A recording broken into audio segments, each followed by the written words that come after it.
Okay guys, so welcome to Formulating Friday.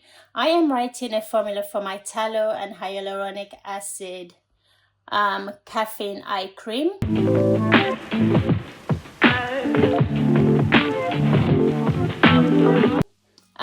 I ran out of my eye cream that I purchased a few months back, and that eye cream cost me about 40 quid.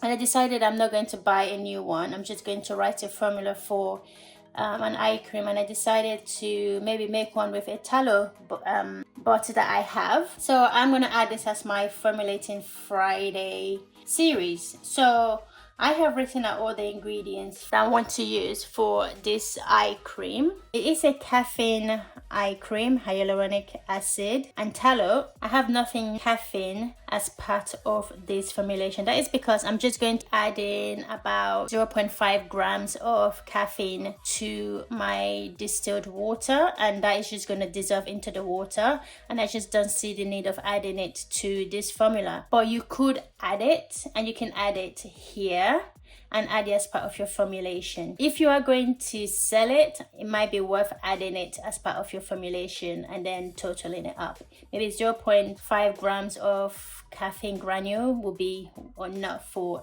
that. So let me show you guys how I write this. I just literally added the essential oil to the bottom here. I'm not sure if you guys can see it because I decided, oh, I'm going to add essential oil. And as I was doing that, I decided, oh, I need to add vitamin E as well. And this is how formulating works, because you never really get everything perfect initially. And I write my formulation from least amount going up.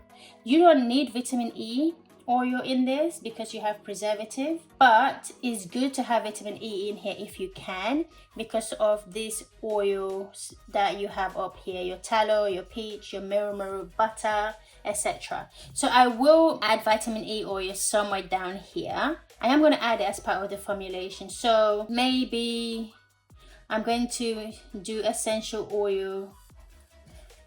Let's take this out. And vitamin E.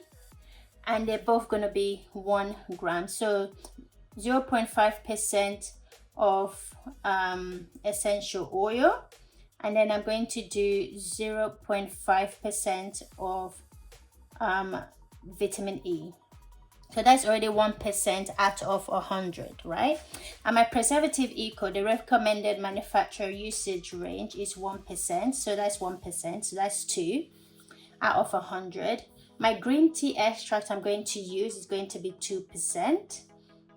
My hyaluronic acid that I'm going to use is going to be, usually I would use an hyaluronic acid solution for this formulation, but I'm doing this way just to show you guys, if you don't already have a solution, how you can make this in the third phase, okay? Because if you already have a solution, then you just pump in the number of amount you need.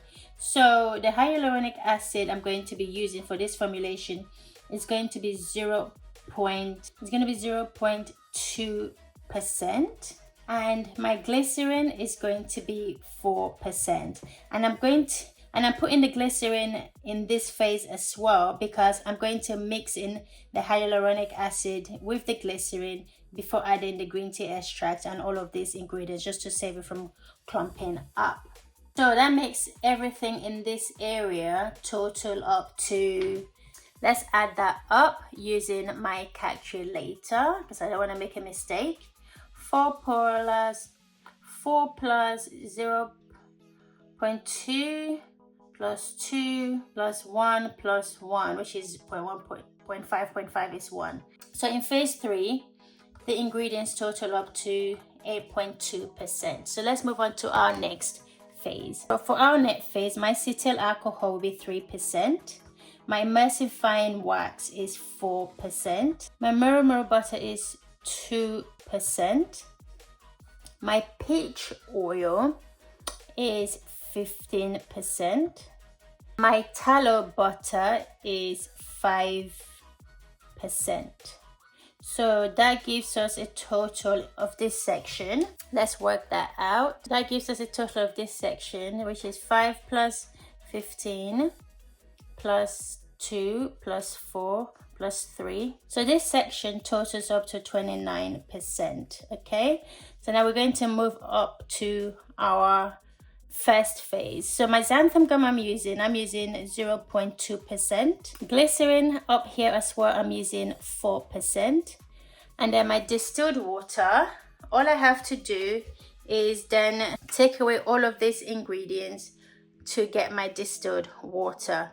So that's 29 plus 8.2 plus 0.2 plus 4. So that equals 41.4%. So take that away from 100. That gives you our water phase will be 58.6%. And that should bring the total in of this area 58.6%. Actually, let's start again. 58.6 plus 4 plus 0.2 equals 62.8%. This section. Add that to 29 and add that to 8.2. That should give you a total of 100. And if it doesn't give you a total of 100, then you need to go back into this formula and figure out where you have gone wrong, and then you can adjust the number accordingly.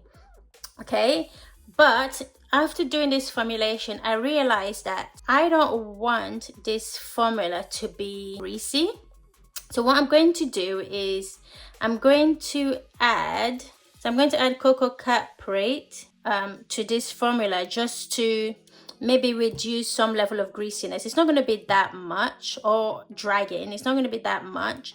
So I'm going to add that to this formula. So I'm going to add cocoa caprate at 2%, and I'm going to take that percent away from the oil because this is already an oil.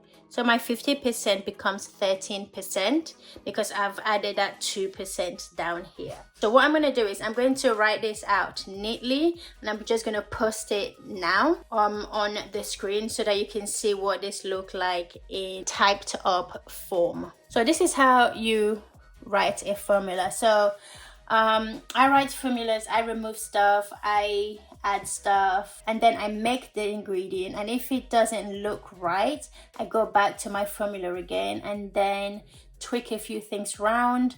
And that is how you learn, guys. That's how you learn to write formulas. That's how you perfect this. You never get it right the first time always, but try and try and try. And when you are making this, or you write a formula for the first time and you're making something, try and make a very small batch of that so you're not wasting your ingredients. I hope this video has helped. If it has, give it a thumbs up. Subscribe to the channel if you haven't already. Follow us on all our social media.